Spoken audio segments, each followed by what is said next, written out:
में नहीं है। हाँ जी, अब आपको स्क्रीन पे दिख रहे हैं ट्रांसपोर्टेशन वाले प्रोविजंस। स्टार्ट करने के पहले आपको इस बात की मुझे क्लैरिटी देनी थी कि ट्रांसपोर्टेशन प्रोविजंस के रिस्पेक्ट में आपको नीचे जो 4 एरो दिख रहे हैं, उसमें आप ग्रीन कलर के एरो पे फोकस कीजिए। That is TOP and that is transportation of passenger. उसमें से जो 2 हैं, दैट इज पहले वाले येलो वाले TOD and TOP, transportation of deceased and transportation of patient. ये ऑलरेडी मैं आपको हेल्थ सेक्टर के अंदर समझा चुका हूं। अब मैं आपको टीओपी, ट्रांसपोर्टेशन ऑफ पैसेंजर के बारे में बता देता हूं, और जो टीओजी है वो आपको ट्रांसपोर्टेशन ऑफ गुड्स में समझा दूंगा। इसको अब थोड़ी क्लैरिटी से समझते हैं। यहां पे मैंने प्रॉपर डिमार्केशन करके ट्रांसपोर्टेशन के प्रोविजंस में पैसेंजर को कैसे समझना है उस पर बात करी है। स्क्रीन पे सिर्फ और सिर्फ ग्रीन कलर के हाइलाइटर के बॉक्स पे फोकस कीजिएगा। आपको ट्रांसपोर्टेशन ऑफ पैसेंजर के अंदर पहली बात ये समझनी होगी कि जैसे भी आपके सामने क्वेश्चन आता है, आप क्वेश्चन के अंदर सबसे पहले तो ये एग्जामिन कीजिए कि क्या वो ट्रांजेक्शन एग्जेम्प्ट है या नहीं है। क्योंकि जैसे ही मैंने नीचे एरो मारा, मैंने एग्जेम्पशन के ऊपर एक गोला मार के आपको ये समझा दिया कि पहले तो फोकस करके देखना कि ट्रांजेक्शन में एग्जेम्पशन मिलेगा कि नहीं मिलेगा। अब जितनी भी आपको एग्जेम्पशन की जानकारी देने वाला हूँ ट्रांसपोर्टेशन ऑफ पैसेंजर वाली, उसके अंदर चेक कर लीजिए। अगर एग्जेम्प्ट है तो फिर तो भाई कहानी खत्म हो जाती है, स्ट्रेस लेने की जरूरत नहीं।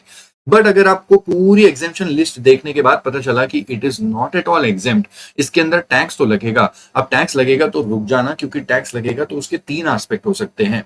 इस बात को आप यहां से देख रहे हो, इसमें 3 आपको एस्पेक्ट दिखा रहा हूं मैं। एक है 95 जो कि ईसीओ है, दूसरा 93 उसके दैट इज आरसीएम, और लास्ट में आपको दिखेगा 91 विच इज एफसीएम।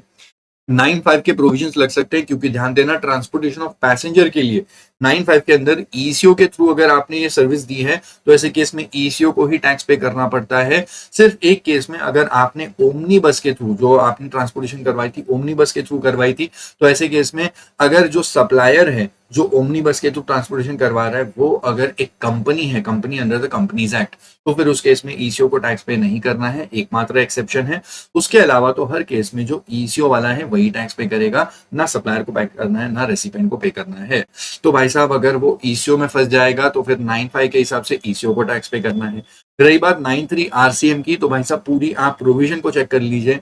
कहीं पे भी ट्रांसपोर्टेशन ट्रांसपोर्टेशन ऑफ पैसेंजर के अंदर कहीं पे भी 93 नहीं लगता है, मतलब आरसीएम नहीं लगता है, कभी भी रेसिपेंट को टैक्स पे करने के लिए नहीं कहा जाता है। तो इसके अलावा अगर ट्रांजेक्शन 95 में नहीं हिट हो रहा है तो सीधा सीधा 91 के अंदर जाएगा। 91 is the basic taxability. FCM, ऐसे केस में सप्लायर को ही फॉरवर्ड चार्ज में टैक्स पे करना होता है।